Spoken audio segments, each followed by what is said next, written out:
কলকাতা থেকে মাত্র 350 কিলোমিটার দূরে রয়েছে এমন এক পর্বত যেখানে রাক্ষসরাজ রাবণ স্বয়ং তপস্যা করেছিলেন ভগবান শিবকে প্রসন্ন করার জন্য। তাই আজকের আমাদের গন্তব্য ঝাড়খণ্ডের দেওঘর জেলায় অবস্থিত ত্রিকুট পর্বতে। এই ত্রিকুট পর্বতের সৌন্দর্য সত্যি অপূর্ব এবং মুগ্ধকর। সবুজ অরণ্য, পাথুরে পথ আর পাহাড়ের চূড়া থেকে বিস্তীর্ণ প্রাকৃতিক দৃশ্য সত্যি মনকে ছুঁয়ে যায়। নামের মধ্যেই আছে এর বিশেষত্ব। তিনটি বিশাল শৃঙ্গ আকাশ ছুঁয়ে দাঁড়িয়ে আছে, যেন প্রকৃতির তিন রত্ন। পাহাড় ঘেরা সবুজ অরণ্য, পাথুরে রাস্তা, নীরবতার মাঝে হঠাৎ ভেসে আসে পাখিদের কলতান, সব মিলিয়ে এ যেন এক স্বর্গীয় অভিজ্ঞতা। ভোরের আলো পাহাড়ের গায়ে পড়ে চারপাশকে সোনালি রঙে রাঙিয়ে দেয়, আবার সন্ধ্যাবেলায় সূর্যাস্তের লালচে আভা পাহাড়ের চূড়ায় সৃষ্ট করে এক অপূর্ব দৃশ্য। মেঘ যখন পাহাড়ের গায়ে ভেসে আসে মনে হয় প্রকৃতির আঁকা ছবি জীবন্ত হয়ে উঠেছে। এখন আমরা আছি আপনার ঝাড়খণ্ডের দেওঘরে ত্রিকুট পাহাড়ে। আমার ব্যাকগ্রাউন্ড দেখে বুঝতে পারছেন কি অপূর্ব সুন্দর একটা জায়গা।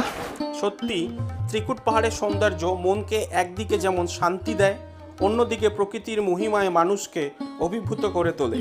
এটা একবার দেখলে মনে হয় পৃথিবীর এমন স্বর্গীয় সৌন্দর্য সত্যি বিরল। আর এই পর্বতের আরেক প্রধান আকর্ষণ হলো এখানে জড়িয়ে আছে পৌরাণিক কাহিনী। পুরাণ মতে রাবণ শিবকে প্রসন্ন করার জন্য এই পর্বতের চূড়ায় বসে কঠোর তপস্যা করেছিলেন। তিনি নিজের মাথা একের পর এক কেটে শিবের উদ্দেশ্যে উৎসর্গ করতে থাকেন। যখন নবম মাথাটি কেটে ফেলার প্রস্তুতি নিচ্ছিলেন, তখন ভগবান শিব তার ভক্তির পরীক্ষায় সন্তুষ্ট হয়ে আবির্ভূত হন এবং তাকে আশীর্বাদ দেন। এই কারণে ত্রিকুট পর্বতকে ভক্তি ও আধ্যাত্মিক প্রতীক হিসাবে ধরা হয়। তাই তো আমাদের সকলের কাছে ত্রিকুট পর্বত ভ্রমণের মূল আকর্ষণ হলো তিনটি পর্বতের শৃঙ্গ, রোপওয়ে, গুহা দর্শন, অরণ্যের সৌন্দর্য এবং পাহাড়ের ওপর থেকে সূর্যোদয় এবং সূর্যাস্তের দৃশ্য। যদিও আমরা যখন গিয়েছিলাম রোপওয়ে সার্ভিস ছিল না, কিন্তু আশা করা যায় যে কামিং টাইমে এই সার্ভিস আপনাদের জন্য থাকবে। তো আপনারা যখন এই পর্বত ভ্রমণে আসছেন অবশ্যই কিছু জিনিস মাথায় রাখবেন, যার মধ্যে প্রথম হলো একটি ভালো জুতো পরে কিন্তু আসবেন, কারণ অনেকটি পাহাড়ি রাস্তা দিয়ে আপনাকে ওপরে উঠতে হবে।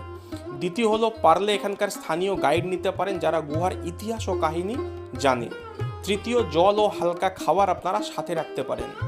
এবং চতুর্থ, সবচেয়ে ইম্পর্টেন্স হলো এই পর্বতের চতুর্দিকে আপনারা দেখতে পাবেন অসংখ্য হনুমান। এদের থেকে কিন্তু খুব সাবধানে থাকবেন, নিমিষের মধ্যে এসে আপনার ব্যাগ, ছাতা, মোবাইল ফোন ছিনিয়ে নিয়ে যেতে পারে।